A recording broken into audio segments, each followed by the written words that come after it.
কিনে তো ঢাকা শহরে সবই খাই, তারপরেও যদি গ্রামের বাড়ি থেকে কেউ কিছু ভালোবেসে দেয় তখন মনে হয় যে মনটা আর কি শান্তিতে ভরে যায়। তো এই তো গ্রামের বাড়ি থেকে হচ্ছে আর কি আমার বড় যা, তারপর হচ্ছে ছোট যা, শাশুড়ি অনেক কিছুই কিন্তু হচ্ছে পাঠাইছে। তো একটা কচু পাঠাইছে, বড় কচু, এত বড় একটা কচু কি আর বলবো, এত বড় কচু আমি কখনো আমার মনে হয় না যে দেখছি। আর এই যে ছোট যা হচ্ছে চাল কুমড়া দিছে, তো দুইটা অলরেডি হচ্ছে আর কি ভেজে খাওয়া হয়ে গেছে। আর হচ্ছে আমার মামা শ্বশুরের ছেলে হচ্ছে কুশের পাঠাইছে, তো আমরা কুশের বলে অনেকে হচ্ছে আক আর কি বলেন। তারপর হচ্ছে বিচি কলা আছে এখানে, তারপর হচ্ছে এখানে কাঁচকলা, পেঁপে, লেবু, তো অনেক ধরনের হচ্ছে জিনিস আর কি পাঠাইছে। জিনিসগুলো দেখে এতটা বেশি ভালো লাগছে কি আর বলবো। সবগুলি কিন্তু হচ্ছে পিওর একদম, এর ভিতরে কোনো কিন্তু ভেজাল নাই বললেই চলে। তো কিছুদিন আগে হচ্ছে আমার বড় যা আর কি আমার বাসায় বেড়াতে আসছিল, তো যখন আর কি হচ্ছে বাড়িতে যায় তখন আমি বলছিলাম যে ভাবি কেউ যদি বাড়ি থেকে আসে তাহলে হচ্ছে আমার জন্য আর কি 5 মিশালি শাক পাঠায়েন। তো শাকের সাথে দেখেন অনেক কিছু কিন্তু পাঠাই দিছে। আর এই শাকগুলি আমার বড় যার হচ্ছে আমার শাশুড়ি আর কি তুলছে। আর এই শাকগুলি কিন্তু খেতে অনেক অনেক বেশি মজা, যারা খাইছেন তারা তো অবশ্যই জানেন। আর গ্রামের বাড়িতে আমি যখনই যাব মাছ মাংসর থেকে আমার কাছে মনে হয় যে শাক দিয়ে ভাত খাই অনেক অনেক বেশি হচ্ছে তৃপ্তি আর কি পাই। আর এই যে এখানে কিন্তু অনেকটা হচ্ছে কচু পাতাও পাঠাইছে এর ভিতরে, যে একবারে মিশায় হচ্ছে রান্না করেও খেতে অনেকটা বেশি ভালো লাগবে।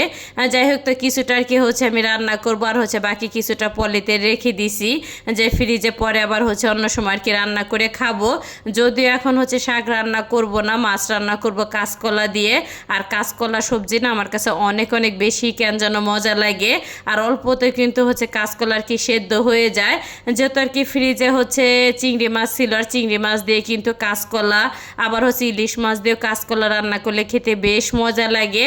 যাই হোক, তো আমি কিন্তু চিংড়ি মাছগুলি হচ্ছে বের করে নিয়েছি। আর চিংড়ি মাছ কিন্তু বরফ ছাড়তে একদমই বেশি সময় লাগে না, অনেক শর্টকাটে হচ্ছে আর কি বরফটা ছেড়ে দেয়। আর অফ ক্যামেরায় কিন্তু হচ্ছে মাছগুলি সুন্দর করে হচ্ছে পরিষ্কার করে নিয়েছি। আর তেলটা গরম হয়ে আসলে তো মাছগুলি হচ্ছে 2-3 মিনিটের মতন একটু ভেজে নিব আমি। তো এভাবে হচ্ছে ভেজে নিলে আমার কাছে কেন যেন অনেকটাই বেশি ভালো লাগে আর কি। যাই হোক, তো একটুখানি আর কি নুন দিয়ে তারপরে ভেজে হচ্ছে আর কি তুলে নিলাম আমি বাটিতে। তো ওই তেলের ভিতরে হচ্ছে এখন পেঁয়াজ বাটা আর কি আমি দিয়ে দিব। তো তার আগে হচ্ছে কিছুটা জিরা আর কি দিয়ে দিলাম, জিরাটা দিলে অনেক সুন্দর একটা ঘিরান আসে, আর খেতেও কিন্তু বেশ মজা লাগে। আর এই ভিডিওটা কিন্তু অনেকদিন আগেরই, তো ভিডিও হচ্ছে এডিট করা আর কি হয়েছে, কিন্তু ভয়েসটা হচ্ছে দেওয়া হয় নাই, কারণ আমি অনেকটা অসুস্থ ছিলাম এর কারণে আর কি। যাই হোক, তো মোটামুটি এখন হচ্ছে একটুখানি আর কি সুস্থ আছি, সবাই আমার জন্য দোয়া করবেন। যাই হোক, আর এদিকে কিন্তু হচ্ছে তেলের ভিতরে সব রকম মশলা দিয়ে সুন্দরভাবে হচ্ছে একটু কষিয়ে নিছি আমি। আর হচ্ছে মশলাটা বেশি কষানো আজকে হয় নাই, কিন্তু তারপরে তরকারিটা খেতে এত বেশি মজা লাগছে কি আর বলবো। আর কাঁচকলাগুলি কিন্তু অনেক সুন্দর হচ্ছে পরিষ্কার আর কি হয়ে গেছে। আর এই যে কাঁচকলা দেওয়ার পরে কিন্তু ঝোলের জন্য কিছুটা পানি দিলাম, মানে কাঁচকলাটা সেদ্ধ হওয়ার জন্য আর কি।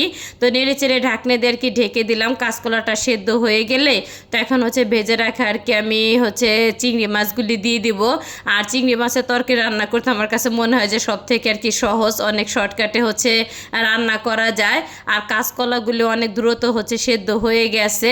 তো কাঁচকলা দেওয়ার পরে কিন্তু আবার হচ্ছে ঝোলের জন্য আর কি পরিমাণ মতন পানি দিয়ে তো ঢাকনা দিয়ে ঢেকে কিন্তু হচ্ছে আমি রান্না করে নিয়েছি বেশ কিছুক্ষণ আর কি, একটু ঝোলের পানিটা আর কি টেনে আসা পর্যন্ত। যদিও হচ্ছে একটু পাতলা ঝোলে আর কি রান্না করব আমি, বেশি হচ্ছে থকথকে আর কি রান্না করলে কাঁচকলার তরকারি আমার কাছে মনে হয় না যে বেশি ভালো লাগে খেতে।